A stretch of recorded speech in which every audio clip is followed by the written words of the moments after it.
আন্দোলন করছে আবার শিক্ষার্থীরা। ওবায়দুল কাদের সাহেব নেমে পড়েছেন, আওয়ামী লীগের লোকেরা নেমে পড়েছে ছাত্রদের আন্দোলনকে বিভ্রান্ত করার জন্য, মানুষকে বিভ্রান্ত করার জন্য।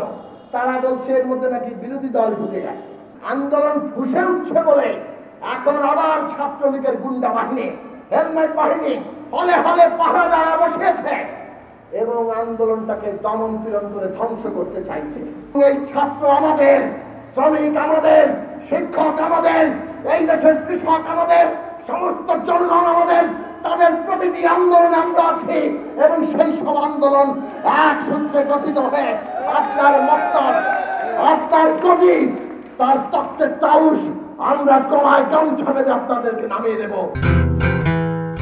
বাংলাদেশে এখন যিনি প্রধানমন্ত্রীর পদ দখল করে আছেন, সংসদে দাঁড়িয়ে বললেন ট্রানজিট দিলে ক্ষতি কি তিনি জানেন না। আমরা পরিষ্কার করে বলি, বাংলাদেশে এমন একটি সরকার আছে যে সরকার ভোট ছাড়া, তারা এখন আর দেশের ক্ষতি কি এটা আসলেই জানে না। জানে তারা একটা জিনিস কেবল জানে, কিভাবে গদি রক্ষা করতে হবে। গদি রক্ষার জন্য সমস্ত কিছু উজাড় করে দিলেও তাদের কোনো অসুবিধা নেই। এই কথা আমরা বলি না, খোদ প্রধানমন্ত্রী নিজেই বলেছেন। তিনি বলেছেন যদি বঙ্গোপসাগর দিয়ে দেই, সেন্ট মার্টিন দিয়ে দেই, তাহলে ক্ষমতায় থাকতে পারি, গদিতে থাকতে পারি। আমরা প্রশ্ন করি, এই যে বিনা ভোটে ক্ষমতায় আছেন, কিসের বিনিময়ে আছেন? বাংলাদেশের কি কি জিনিস কার কার হাতে তুলে দিয়েছেন? পরিষ্কার করে আমাদের নেতৃবৃন্দ বলেছেন, ওই কানেক্টিভিটি, ট্রানজিট, এইসবের নাম করে ভারতকে করিডোর দিচ্ছেন। পরিষ্কার করে মুখ দিয়ে বলতে পারেন না, ভারতের চাহিদা থাকতেই পারে। ভারতের এক অঞ্চল থেকে আরেক অঞ্চল যেতে চিকেন নেট দিয়ে অনেক অসুবিধা, তারা করিডোর চাইতেই পারে। করিডোরকে করিডোর বলেন, আর সুবিধা যখন চাইবেন, বাংলাদেশ কি কি পাচ্ছে আর না পাচ্ছে বাংলাদেশের মানুষ সেটা দেখবে। এই দেশের মানুষকে শুষ্ক মৌসুমে পানি আটকে রেখে তাদেরকে পানিতে মারবেন, সীমান্তে কাঁটাতারে আমাদের নাগরিকদের প্রতিদিন গুলি করে হত্যা করবেন, ফেলানি লাশ ঝুলতে থাকবে, বাংলাদেশ ঝুলতে থাকবে। বাংলাদেশের সাথে বন্ধুত্বের কথা বলবেন, বাণিজ্যে সমস্ত ধরনের অশুল্ক বাধা সৃষ্টি করে রাখবেন, আর আপনাদের যা চাহিদা বাংলাদেশ কেবল পূরণ করবে। এই রকম অবস্থা তো এই দেশে নির্বাচিত সরকার থাকলে হতে পারবে না। আর এই কারণেই এই রকম একটি বিনা ভোটের সরকার ভারত সহায়তা করে।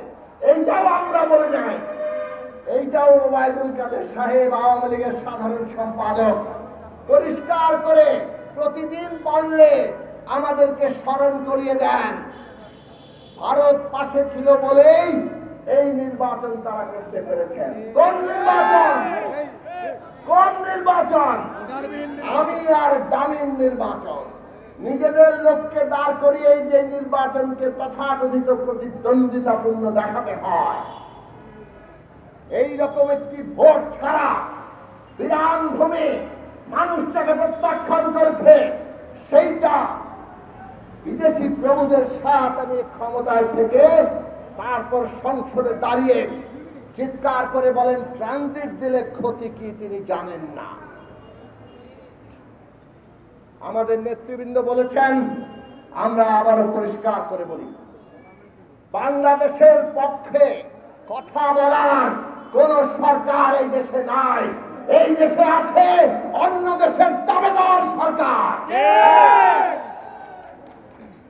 বন্ধুরা আমার, এই যে একজন পররাষ্ট্রমন্ত্রী নিয়োগ করেছেন, যিনি প্রায় প্রতিদিন, উনি যে আছেন এইটা আমাদের জানান দেন নানান কিছু বলে, বেশিরভাগই হাসি তামাশার কথা।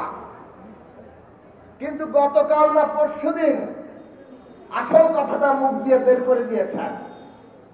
বললেন তিনি প্রধানমন্ত্রী ভারত সফরে গিয়ে ভারতের প্রধানমন্ত্রী নরেন্দ্র মোদীর কাছে চীন সফরের কথা বলেছেন এবং ভারতের বাংলাদেশের প্রধানমন্ত্রী চীনে যাবে এটা নিয়ে ভারতের কোনো আপত্তি নেই।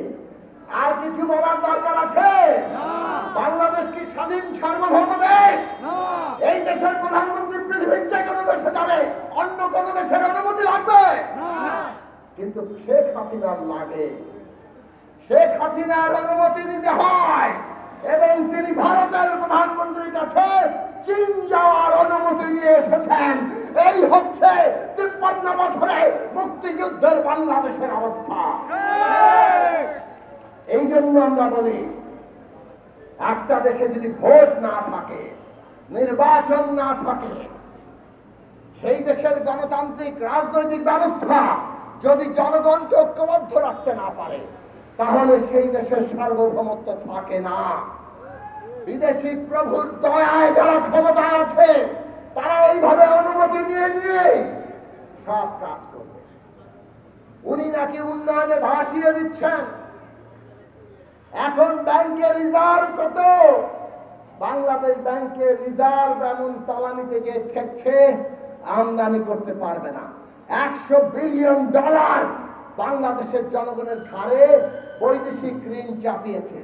আর উনি চীন যাচ্ছেন আরো $20 বিলিয়ন ঋণ আনার প্রস্তাব নিয়ে। ক্ষমতায় আবার বসে উনি প্রথম ধাক্কাতে $20 বিলিয়ন চাইতে যাচ্ছেন। ইতিমধ্যে যা ঋণ, তার 5 ভাগের 1 ভাগ ঋণ এক সফরে তিনি চান। অর্থনীতি কোন জায়গায় নিয়ে এসছেন বুঝেছেন? আমাদের দেশের নাগরিক প্রজন্ম থেকে প্রজন্মান্তরে তাদের ঘরে এই বৈদেশিক ঋণ চাপিয়ে দিতে চান। আর এই ঋণ এনে কি করেন? সব কোমর ফাঁস।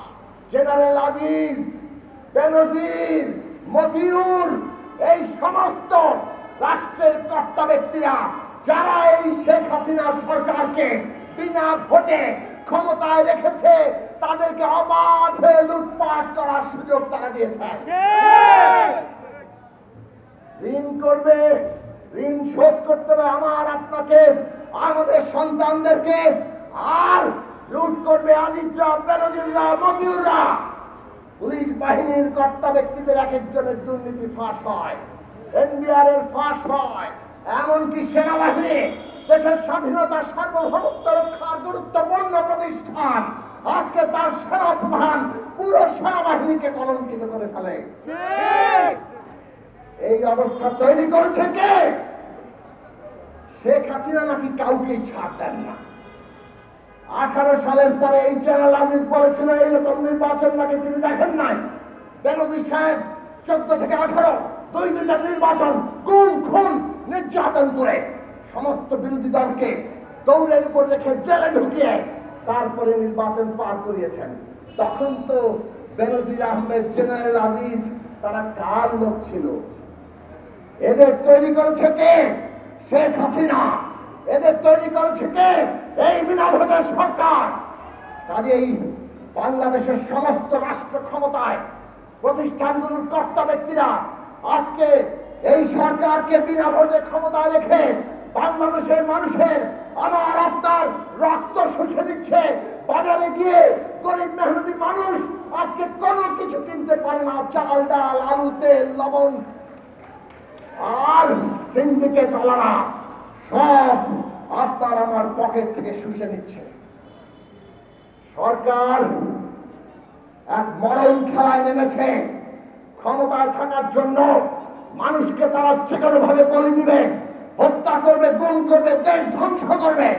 ক্ষমতা তারা ছাড়বে না। ওই যে ছাত্ররা আজকে নেমেছে কোটা সংস্কারের জন্য, আন্দোলন করেছিল 18 সালে, প্রধানমন্ত্রী কোটা বাতিল করেছিলেন। আবার এখন কোটার পরিপত্র, ওই বাতিলের পরিপত্র বাতিল করে দিয়ে কোটা ব্যবস্থা বহাল করছেন। আন্দোলন করছে আবার শিক্ষার্থীরা। ওবায়দুল কাদের সাহেব নেমে পড়েছেন, আওয়ামী লীগের লোকেরা নেমে পড়েছে ছাত্রদের আন্দোলনকে বিভ্রান্ত করার জন্য, মানুষকে বিভ্রান্ত করার জন্য। তারা বলছে এর মধ্যে নাকি বিরোধী দল ঢুকে গেছে। আরে শিক্ষকদের আন্দোলন এমন ভাবে শিক্ষকদের পে স্কেল আর পেনশন স্কিম তৈরি করছে, ওই সরকারি কর্মকর্তার আমলারা বসে যে স্বায়ত্তশাসিত প্রতিষ্ঠানের এরা আর পেনশন পাবে না, ওনারা নিজেরা টাকা জমা দিয়ে কিছু পেনশন পাইতে পারে। এই সব আন্দোলনের উপরে নাকি বিরোধী দল ভর করেছে। পেনশন স্কিম আমরা বাতিল করেছিলাম, কোটা ব্যবস্থায় যে আবার বহাল করলেন আমরা করেছি, আপনারা করেছেন। তার বিরুদ্ধে আন্দোলন হয়েছে, আন্দোলন ফুসে উঠছে বলে এখন আবার ছাত্রলীগের গুন্ডা বাহিনী, হেলমেট বাহিনী হলে হলে পাহারা দাঁড়া বসিয়েছে এবং আন্দোলনটাকে দমন পীড়ন করে ধ্বংস করতে চাইছে।